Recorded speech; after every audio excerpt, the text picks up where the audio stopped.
Hey guys, my name's Fox. I am that Scottish writer. You'll find me on various social media. Um, this is going to be the first segment, the first video, in fact, on this channel. But yeah, I'm going to have a little segment that I might do weekly or something that covers important news stories that are happening within the world of books and publishing, and also just creators in general.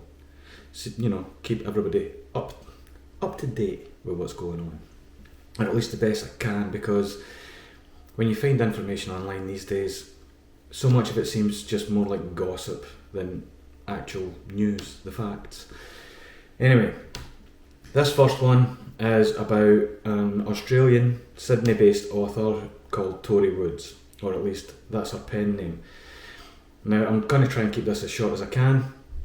I have pages of notes here. I looked into the author herself, the charges, and the legislation that she was charged under, other potential legislation that may have been invoked during this trial. And some of it is, I would say, legally grey and could potentially affect other authors and other creators. So we're probably going to have to take a look at that in a bit more detail towards the end of the video. But yeah, there's so much information. So if you don't know who she is, I'm going to be looking in this direction a lot because this is where all the notes are. So forgive me for that. Tori Woods' real name, Lauren Tesselin Mastrosa. She came under fire recently. If you haven't heard of this author, then where on earth have you been? The bookish community just exploded over this. She wrote a little book called, what was it, Daddy's Little Toy, I believe it was. And yeah, came under fire from the rest of the community, heavily under fire because of the theme that was in it, which I'm not even sure if I'm allowed to say it on YouTube.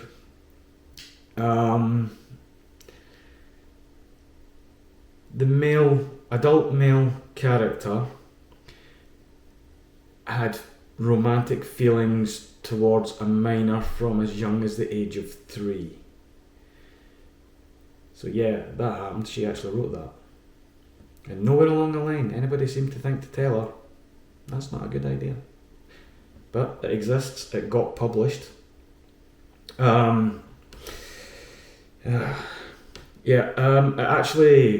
when I first heard about this, and the fact that she'd been arrested and charged, and again, the legislation, what was it? The New South Wales Crimes Act 1900, Section 91H, child abuse material. Now, in fiction, even if a real child is not involved, if you are describing scenes which are very explicit involving a minor, then it is still classed as child abuse material, or glorifying child abuse, or child sexual exploitation, things like that. And if you had told me a week ago, is it even possible that these charges are going to stick, I would have said, unless the book it has explicit scenes that involve the minor, or explicit fantasies that involve the minor, then no, the charges wouldn't stick. However, because I've been digging into this a lot, I have been unlucky enough to see some of the material. Yeah, these charges are definitely going to stick. These charges are going to stick. It is horrendous. And again, she actually wrote this. It boggles the mind. So I'm actually going to have to edit this. I'm not going to be able to do it in one take, I don't think.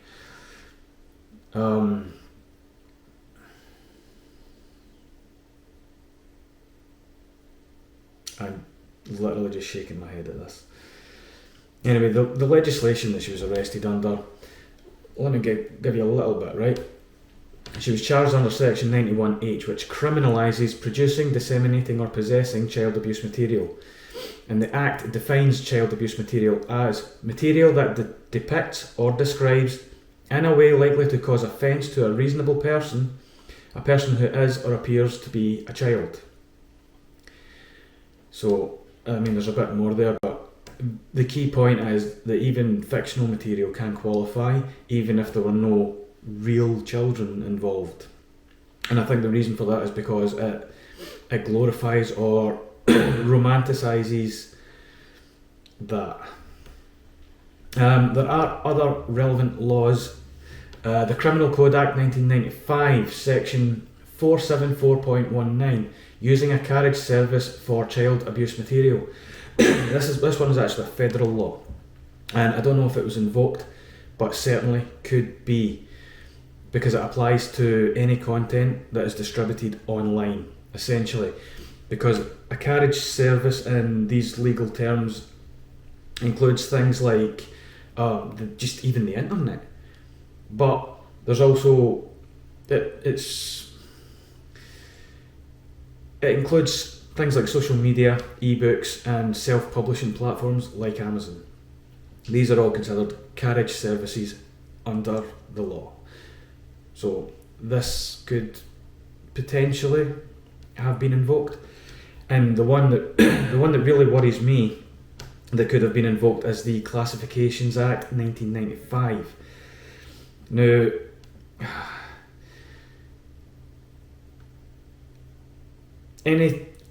this is the grey area, because it seems to cover things that might cause offence or public outrage.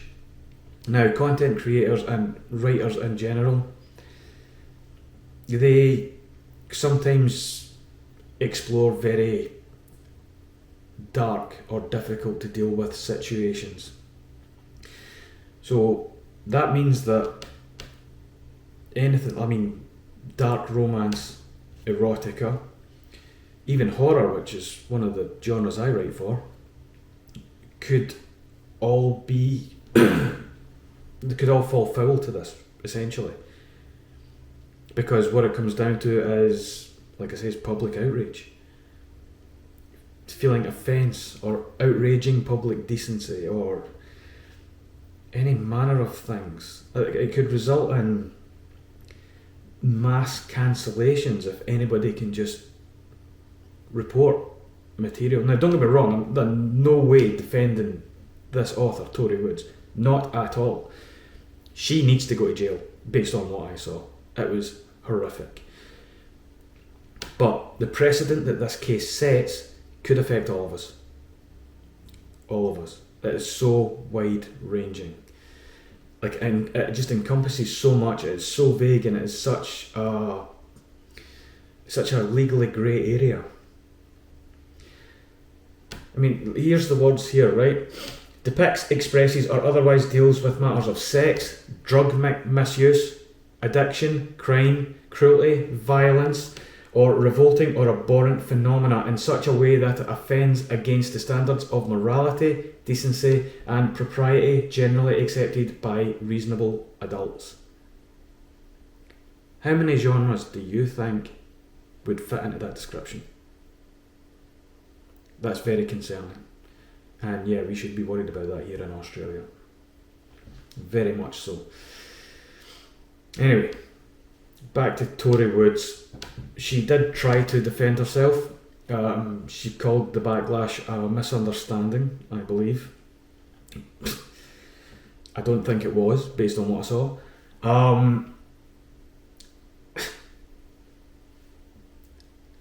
The book was obviously removed from the platforms it was on.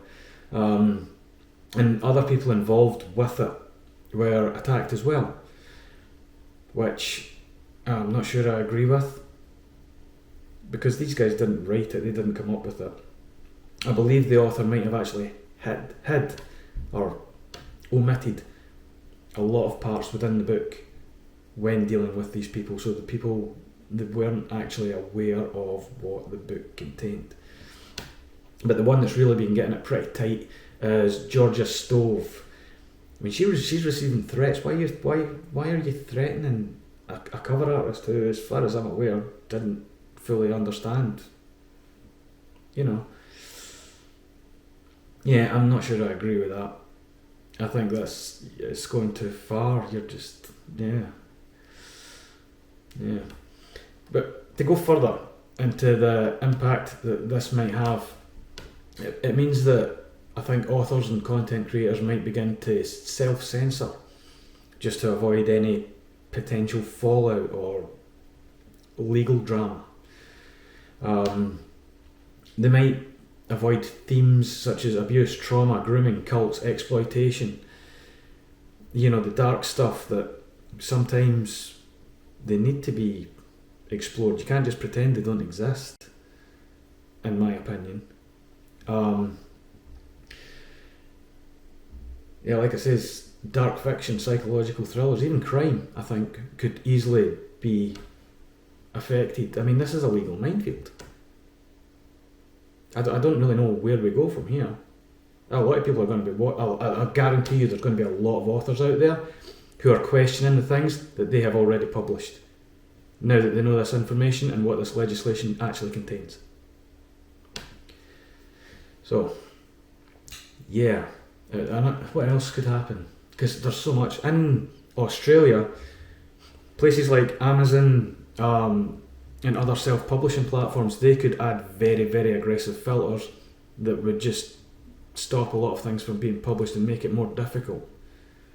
You know, even if there isn't anything particularly bad in a story, it could be that, yeah, they just, or it might even automatically just ban a lot of these stories. I mean, this current law, it's obviously not designed for fiction, but it's now being used in that way. So if the court rules, and I genuinely believe it will, that, you know, that what she done was what she done, yeah, things are going to change drastically in Australia for creators. Yeah. I mean, and like I was saying, on the banning side and mass reporting, books will no longer be judged by their literary merit or just how, or even the author's intent in what they're discussing in a story. It's going to be judged entirely on public opinion. You know, people get offended by all kinds of shit, right? If you've spent longer than 10 minutes on the internet, you know that. This is a problem for us. And yeah, we really need to watch this very carefully, I think. Very carefully.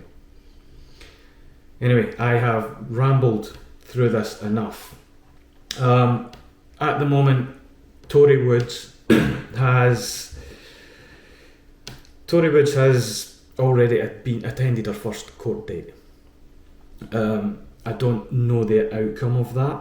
I assume this court case is probably going to drag on for a while because under the legislation that she was charged with, I think the maximum penalty is 15 years in prison,